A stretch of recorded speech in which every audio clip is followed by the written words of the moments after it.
来看美国芝加哥一个正特殊的社团哦，团员会伫密西根湖先来做喘气的练习，这时候就会面湖大声叫来消除压力。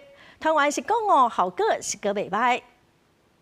Going in 3, 2, 1. 几个十人向密西根湖边大声喊叫，大家喊完，同齐欢呼拍扑啊，大声唱。这毋是抗议，也是艺术表演。你是一阵平日累着伤济压力的人，透过集体抒发的方式，将内心的怒气甲不满拢都释放出来。Picture us like a pressure cooker, and cortisol builds up in our bodies all the time. If you're stuck in traffic, if you're having relationship issues, if you're having financial issues, whatever it is, the political climate right now.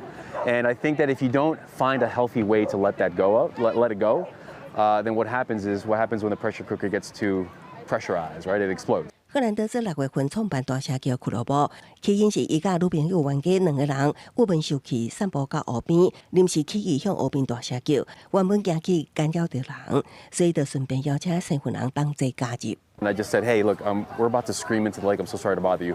Do you want to join us? And they were like, yes, absolutely. So I got like 4 people that day just on a whim, and we screamed into the lake. A few people cried, and then I looked right at my girlfriend. I was like, I think this is something that we got to start. And Scream Club was born.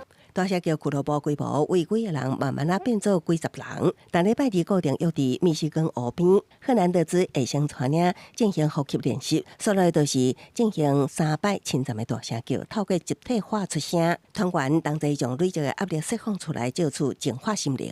英国行为专家研究显示，适时的大声叫会当舒压佮刺激脑内啡的分泌，互人产生愉快感受。团员认为，这个社团大家拢共款，家己的烦恼甲想法未受到批判，单纯透过大声发泄情绪，是健康佮无害的治疗方式。公司新闻刘淑芬编译。